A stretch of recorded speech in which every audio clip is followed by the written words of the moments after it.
إن الحمد لله نحمده ونستعينه ونستغفره ونعوذ بالله من شرور أنفسنا ومن سيئات أعمالنا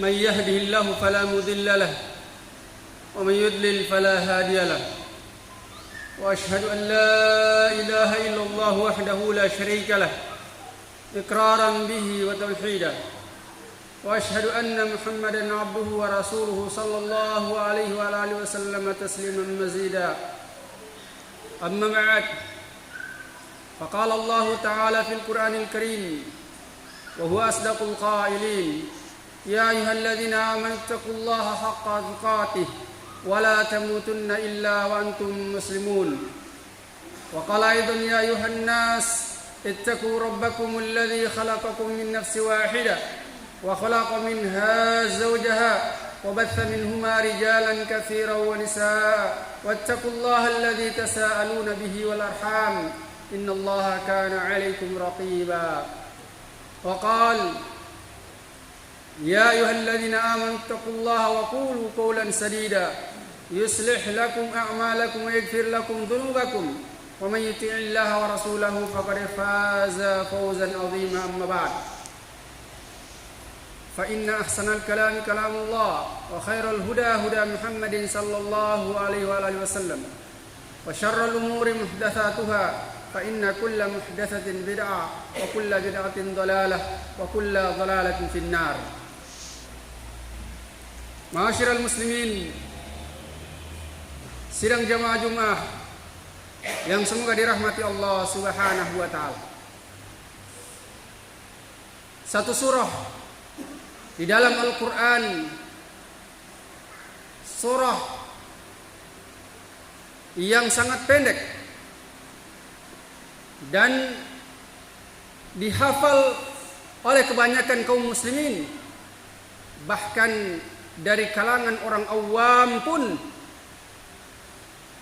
tidak sedikit dari kalangan mereka yang menghafalkan surat ini. Bersamaan dengan pendeknya surat ini, namun di dalamnya terkandung perkara-perkara yang sangat banyak dan sangat luas. Terkandung di dalamnya perkara-perkara yang barang siapapun mengamalkan dari kandungan dari surah tersebut, pasti dia akan selamat di dunia dan di akhirat. Bersamaan dengan pendeknya surat tersebut dan besarnya kandungan yang ada di dalamnya serta banyaknya kaum muslimin yang menghafalkannya, bersamaan dengan itu pula sangat sedikit dari kalangan kaum muslimin yang mengetahui kandungan yang terkandung di dalamnya. Kalaupun mereka mengetahui, belum tentu mengimaninya. Kalaupun mereka mengimaninya, belum tentu mereka mengamalkannya. Kalaupun mereka mengamalkannya, belum tentu mereka mendakwakannya kepada orang lain. Ma'asyiral muslimin, sidang jamaah Jumat yang semoga dirahmati Allah Subhanahu wa taala. Surah yang dimaksud adalah suratul Asr, yang mana Allah Subhanahu wa taala berfirman, wal asri, demi masa, wal asri, al asr maknanya adalah ad-dahr, yaitu masa. Syekh Muhammad bin Shalih Al-Utsaimin rahimahullah taala menjelaskan makna dari al-asr di dalam syarah salah satu usul. Beliau mengatakan mahallul hawadith min khairin wa syarrin, itu tempat kejadian-kejadian berupa kebaikan dan kejelekan. Dan Imam Ibnu Nasir As-Sa'di rahimahullah taala dalam tafsirnya mengatakan yang dimaksud dengan al-asr di sini adalah al-lailu wan nahar. Itu siang, malam dan siang. Maka jemaah sekalian semoga dirahmati Allah Subhanahu wa taala, Allah berfirman wal asri. Allah berfirman wal asri, demi masa. Allah bersumpah dengan makhluknya. Dan bahwasanya Allah Subhanahu wa taala adalah berhak untuk bersumpah dengan apa saja dari makhluknya. Namun bersamaan dengan itu, jemaah sekalian yang semua dirahmati Allah Subhanahu wa taala, makhluknya diharamkan untuk bersumpah dengan nama selain Allah Subhanahu wa taala.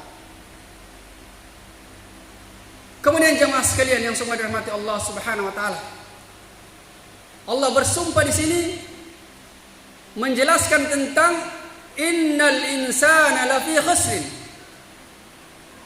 Sesungguhnya manusia itu benar-benar dalam kerugian.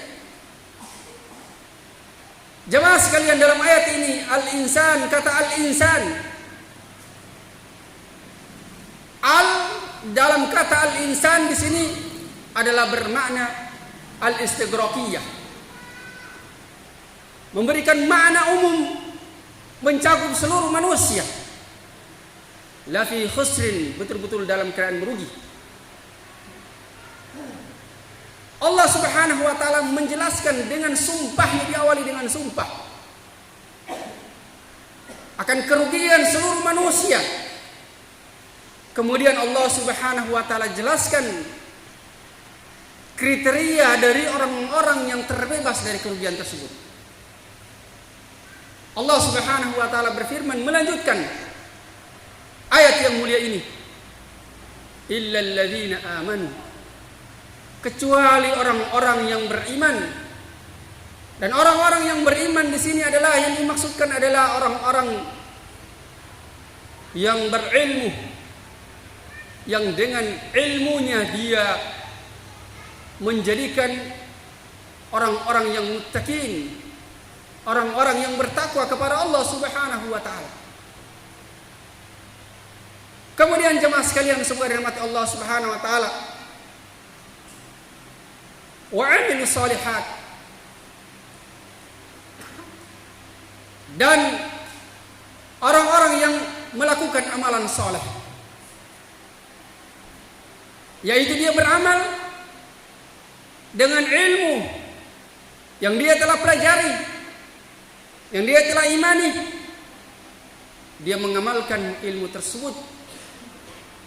Dan amal soleh yang dimaksudkan di dalam surah yang mulia ini adalah amalan yang dibangun di atas keikhlasan dan sesuai dengan tuntunan Rasulullah sallallahu alaihi wasallam.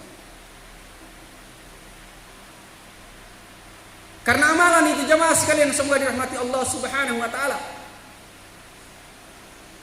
tidak akan diterima oleh Allah Subhanahu wa taala kecuali dia ikhlas dan sesuai dengan tuntunan Nabi sallallahu alaihi wasallam. Maka seseorang dia menjadi ikhlas dan ittiba kepada Rasulullah sallallahu alaihi wasallam dan amalannya, maka tentunya dia harus dibangun di atas ilmu. Ilmu yang menjadikan dia orang yang ikhlas, dan ilmu pula yang menjadikan dia orang-orang yang ittibah kepada Rasulullah sallallahu alaihi wasallam. Sehingga jemaah sekalian semua rahmat Allah Subhanahu wa taala, orang-orang Yahudi adalah mereka orang-orang yang berilmu tapi tidak mengamalkan ilmunya. Dan orang-orang Nasara, mereka adalah orang-orang yang beramal tapi tidak didasari dengan ilmu. Sehingga kedua golongan manusia ini berada di dalam kesesatan yang nyata. Maka orang yang selamat dari kalangan kaum muslimin adalah mereka yang berilmu dan beramal. Beramal di atas ilmu, berilmu untuk diamalkan. Karena ilmu jemaah sekalian subhanallah subhanahu wa ta'ala, kalau dia tidak diamalkan, maka dia ibarat seperti tanaman yang tak berbuah. Karena amalan itu adalah merupakan samaratul ilm, itu buah daripada ilmu. Maka ilmu dan amal adalah perkara yang tidak bisa dipisahkan antara satu dan yang lainnya. Amalan tidak bisa diterima oleh Allah Subhanahu wa taala kecuali didasari dengan ilmu. Kemudian yang ketiga, jamaah sekalian, Allah Subhanahu wa taala melanjutkan wa tawasau bil haqqi. Saling menasihati dalam kebenaran. Mengajak manusia untuk mengikuti kebenaran.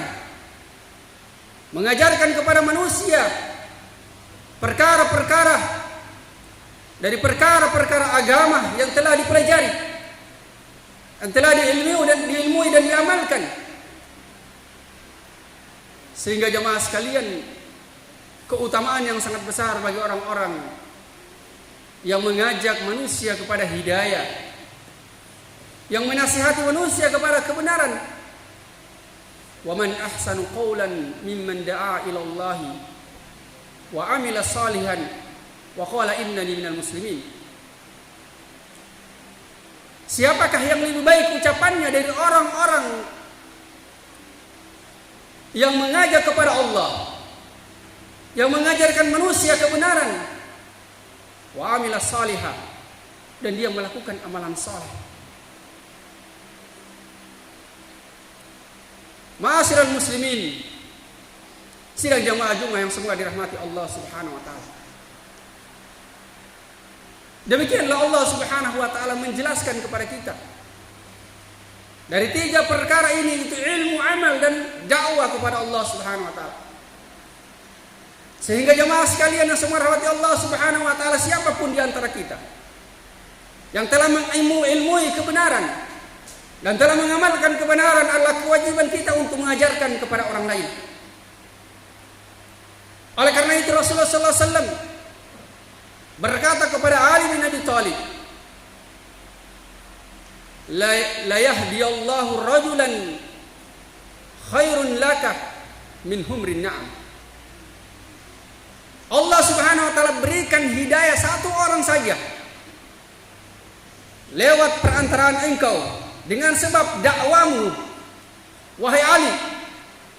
Maka kata Nabi sallallahu alaihi wasallam, itu adalah lebih baik bagimu daripada onta merah. Dan onta merah itu jamaah sekalian adalah merupakan kendaraan termewah di zaman Rasulullah sallallahu alaihi wasallam. Maka kalau kita perumpamakan di zaman kita sekarang ini, kendaraan yang termewah adalah pesawat yang paling mahal, maka dengan sebab kita, seseorang itu dia mendapatkan hidayah, mengenal kebenaran, maka itu lebih baik bagi kita daripada kita mendapatkan kendaraan yang termewah. Dan ini adalah merupakan keutamaan yang sangat besar. Al-Quran dan hadis yang mulia ini cukuplah menjadi dorongan bagi kita untuk senantiasa memikirkan umat ini, agar supaya mereka juga mengenal kebenaran, agar supaya juga mereka mengetahui perkara tauhid, perkara kesyirikan yang telah kita ketahui dan kita amalkan, mengetahui perkara sunnah dan bid'ah. Maka kewajiban kita juga untuk menyampaikan kepada mereka, karena kebenaran ini jamaah sekalian bukan hanya kita yang berhak untuk mendapatkannya, tapi seluruh umat manusia, bahkan orang-orang kafir sekalipun juga wajib untuk kita sampaikan kepada mereka kebenaran, bukan hanya di kalangan kita. Oleh karena itu Rasulullah sallallahu alaihi wasallam mengutus para sahabat ke negeri-negeri kafir untuk mengajak kaum muslim, untuk mengajak manusia masuk ke dalam Islam, mengirim surat kepada pembesar-pembesar kafir. Demikian juga Di zamannya Abu Bakar As-Siddiq, Umar bin Khattab, mereka memerangi orang-orang kafir, diajak kepada Islam, tidak terima diperangi. Itu menunjukkan jamaah sekalian semua rahmat Allah Subhanahu wa taala kewajiban kepada kita, orang-orang yang telah mengenal kebenaran, untuk memperkenalkan kebenaran ini kepada kaum muslimin secara umum, bahkan seluruh umat manusia. Jadi ilmu yang telah kita amalkan ini bukan hanya khusus kita ajarkan saja kepada orang-orang dari kalangan salafiyin yang mereka sudah mengenal sunnah, tapi kita terus berpikir bagaimana caranya supaya dakwah sunnah ini sampai kepada mereka. Kita menempuh wasilah-wasilah yang dibenarkan oleh syariat, kecuali kalau wasilah-wasilah yang kita tempuh itu adalah merupakan perkara bid'ah dan melanggar syariat, maka tentunya itu tidak dibenarkan oleh Allah Subhanahu wa taala. Maka setiap wasilah perkara yang kita mengantarkan kepada perkara untuk tersampaikan kebenaran ini kepada umat, maka itu jamaah sekalian yang semua dirahmati Allah Subhanahu wa taala, wallahu alam, yang saya pahami itu adalah asal hukumnya adalah boleh, kecuali ada dalil yang kita dapati yang melarangnya atau ada fatwa ulama yang melarangnya, maka berarti perkara tersebut tidak bisa kita lakukan. Yang jelas asal hukum segala sesuatu itu dikembalikan kepada asalnya, kecuali ada dalil yang memalingkan kepada hukum yang lainnya. Kalau asalnya dia wajib, maka dia wajib dihukumi wajib, kecuali ada dalil yang memalingkan dari kewajiban tersebut. Atau dia asal hukumnya dia adalah halal, maka tidak boleh dipalingkan hukumnya dia menjadi haram dan lain sebagainya, kecuali ada dalil yang memalingkan ke sana. Barakallahu fikum. Jamaah sekalian semua dirahmati Allah Subhanahu wa taala, kita mencintai diri-diri kita, saudara-saudara kita, agar diri-diri kita, keluarga kita dan saudara-saudara kita mengenali kebenaran. Maka kewajiban kita juga untuk mencintai orang lain, kaum muslimin, untuk juga mengenal kebenaran, mendapatkan kebenaran seperti yang kita ilmui dan kita amalkan. Barakallahu li wa lakum fil Qur'anil Karim wa nafa'ni wa iyyakum bima fihi minal ayati wa dzikril hakim wa taqabbalallahu minna wa minkum tilawatahu innahu huwas samiul alim fastaghfiruhu innahu huwal ghafurur rahim.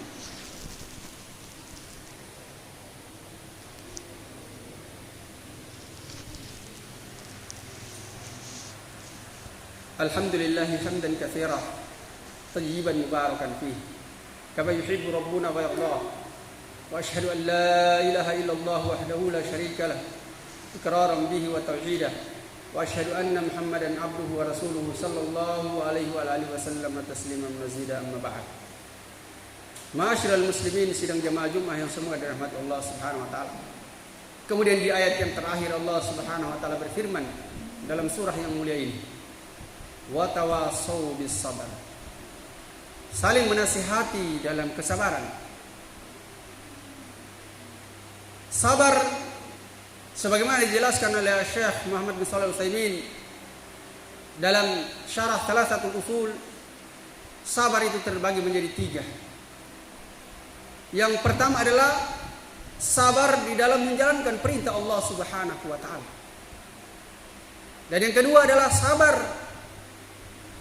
di dalam menjauhi larangan-larangan Allah Subhanahu wa taala. Dan yang ketiga adalah sabar di dalam menerima takdir Allah Subhanahu wa taala. Sabar di dalam menjalankan perintah Allah Subhanahu wa taala telah dicontohkan oleh Abul Anbiya Ibrahim alaihissalatu wassalam, yang mana dengan kesabaran beliau alaihissalatu wassalam di dalam menjalankan perintah Allah Subhanahu wa taala, perintah yang sangat berat, yaitu perintah untuk menyembelih anaknya. Dengan kesabaran beliau menjalankan perintah Allah Subhanahu wa taala, sehingga Allah Subhanahu wa taala memuji Nabi Ibrahim alaihi salatu wasalam Dan Allah perintahkan bagi umat manusia untuk mencontoh keikhlasan beliau di dalam beribadah kepada Allah Subhanahu wa taala. Kemudian sabar di dalam meninggalkan maksiat. Allah Subhanahu wa taala telah menguji seorang nabi yang mulia, yaitu Nabi Yusuf alaihissalatu wassalam.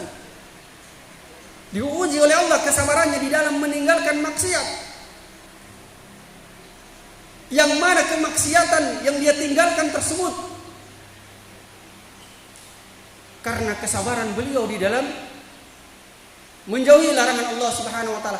Yang kita meyakini dengan seyakin-yakinnya, tidak satupun dari kalangan kita yang hadir di masjid ini yang mampu untuk meninggalkan maksiat dalam kondisi yang seperti itu.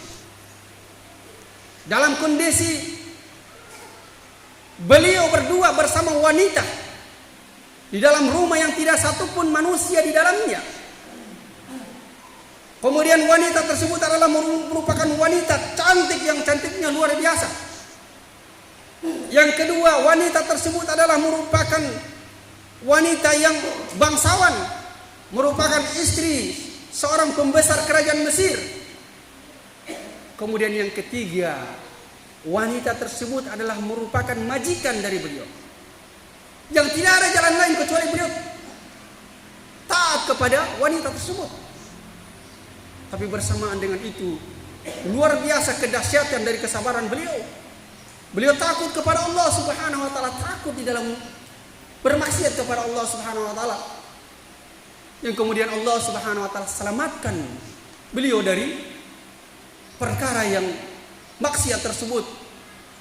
Beliau berdoa kepada Allah Subhanahu wa taala, yaitu penjara yang lebih beliau pilih daripada mengikuti kemauan dari wanita tersebut, Yang kemudian beliau dimasukkan ke dalam penjara. Jamaah sekalian subhanahu Allah Subhanahu wa taala. Kemudian yang ketiga adalah sabar di dalam menerima takdir Allah Subhanahu wa taala. Yaitu takdir Allah Subhanahu wa taala yang menimpa diri kita, yang dalam sikap kita atau diri kita menganggap itu adalah merupakan sesuatu yang buruk. Walaupun memang semua takdir Allah itu adalah baik, tapi manusia di dalam menghadapi takdir tersebut, yaitu takdir Allah ada yang buruk dan ada yang baik, maka seorang muslim wajib bagi dia untuk bersabar di dalam menerima takdir Allah Subhanahu wa taala. Karena itu adalah merupakan ujian yang merupakan bentuk kecintaan Allah kepadanya. Allah Subhanahu wa taala menguji seorang hamba sebagai bukti kecintaan Allah Subhanahu wa taala kepada hamba tersebut. Yang mana Nabi sallallahu alaihi wasallam bersabda, "Innallaha idza ahabba qauman ibtalahum." Sesungguhnya manusia itu jika Allah mencintainya. Innallaha idza ahabba qauman ibtalahum. Sesungguhnya Allah jika mencintai suatu kaum, maka Allah Subhanahu wa taala memberikan bala, memberikan ujian kepada mereka. Maka hendaklah kita bersabar dengan segala macam ujian dan musibah yang menimpa diri kita. Karena sesungguhnya itu adalah merupakan kebaikan bagi kita kalau kita bersabar. Sebagaimana Nabi sallallahu alaihi wasallam menyebutkan dari kalangan kaum mukminin, dari sifat dari orang-orang yang beriman yang mana ketika tertimpa padanya kebaikan atau keburukan, ketika tertimpa kepadanya kebaikan maka dia nikmat, maka dia bersyukur. Maka itu kata Nabi sallallahu alaihi wasallam, fakana khairun lah. Sebaliknya ketika musibah menimpa dirinya, dia pun bersabar, maka Nabi katakan fakana khairun lah. Maka itu adalah merupakan kebaikan baginya. Demikianlah khutbah singkat ini yang bisa kami sampaikan. Semoga bermanfaat bagi diri kami dan juga jamaah sekalian. Dan semoga Allah Subhanahu wa taala menjadikan kita termasuk dari kalangan orang-orang yang memahami kandungan dari suratul Asr, kemudian mengamalkannya, mendakwakannya dan bersabar di atasnya. Dan semoga Allah Subhanahu wa taala senantiasa membimbing kita di atas jalan yang lurus. Dan semoga Allah Subhanahu wa taala senantiasa melindungi kita di dunia dan di akhirat. Dan semoga Allah Subhanahu wa taala menerima seluruh amalan-amalan kebaikan kita dan mengampuni seluruh dosa-dosa kita dan memasukkan kita ke dalam surganya yang penuh dengan kenikmatan. Amin ya rabbal alamin. Innallaha wa malaikatahu yusholluna 'alan nabi ya ayyuhalladzina amanu shallu 'alaihi wa sallimu taslima. Allahumma shalli 'ala Muhammad wa 'ala ali Muhammad kama shallaita 'ala Ibrahim wa 'ala ali Ibrahim innaka Hamidum Majid. Allahumma barik 'ala Muhammad wa 'ala ali Muhammad kama barakta 'ala Ibrahim wa 'ala ali Ibrahim innaka Hamidum Majid. Rabbana la tuzigh qulubana ba'da idh hadaytana wa hab lana min ladunka rahmatan innaka antal wahhab. Rabbana atina fid dunya hasanah wa fil akhirati hasanah wa qina adzaban nar. Subhanakallahumma rabbana wa bihamdik asyhadu an la ilaha illa anta astaghfiruka wa atubu ilaik. Walhamdulillahirabbil alamin.